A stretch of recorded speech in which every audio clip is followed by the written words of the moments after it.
Qəbul imtahanlarının ilk mərhələsində ürəkaçan nəticə göstərməyən abituriyentlərə verilən ikinci şans imtahanı ikinci və üçüncü ixtisas qrupları üzrə iyulun 6-sında, birinci və dördüncü ixtisas qrupları üzrə isə 13-ündə baş tutacaq.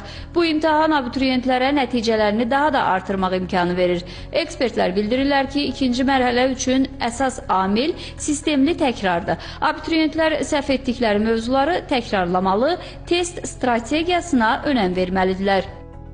Birinci cəhd blok imtahanında təxminən 90 min nəfər abituriyent qeyddən keçmişdirsə, artıq ikinci cəhd blok imtahanında təxminən 20 min nəfər az, yəni təxminən 70 min abituriyent qeyddən keçmişdir. Daha çox test işləyirlər və eyni zamanda da artıq tövsiyə olunur ki, əvvəlki illərdə düşmüş buraxılış və blok imtahanlarda istifadə olunan test nümunələrini işləsinlər və orada da yenə də artıq abituriyent işlədikdən sonra öz səhvlərini bilir və həmin səhvləri daha yaxşı təkrar etsinlər. Çünki artıq onlar müəyyən qədər demək olar mövzunu bitirib yekunlaşdırıblar və qısa müddət də qalıb və həmin müddətdə ancaq təkrar etməklə, zəif bilikləri mövzuları işləməklə və eyni zamanda qeyd etdiyim kimi əvvəlki illərdə düşmüş imtahan modeli suallarına baxsınlar.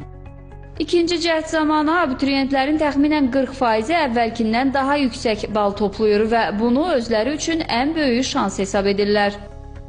Birinci cəhddə blok imtahanında tarix daha çətin salınmışdı. Buna görə mən tarixə daha çox üstünlük verməyə çalışıram. Zəif olduğum hissələrə, xüsusən haradakı səhvliyim var, hansı mövzuları bilmirəmsə, ikinci şans blok imtahanında onlara üstünlük verirəm. Daha çox sınaqlar işləyirəm. Sistematik şəkildə proqram qurmuşam və bu proqram əsasında günümü saatlara bölürəm. Bu saatlar əsasında da hazırlaşıram. Ümumən bütün günü oxumuram. Daha çox sınaqlar işləməyə üstünlük verirəm. Yəni məsələn OTK-nın və yaxud keçən ilin blok imtahanlarına düşmüş suallara üstünlük verirəm və orada səhv elədiyim mövzular üzrə daha çox hazırlaşıram. Çünki mənə görə ümumi bütün mövzuları başdan ayağa oxumaq vaxt itkisi olaraq gəlir. Ona görə daha çox zəif olduğum mövzular üzrə hazırlaşıram.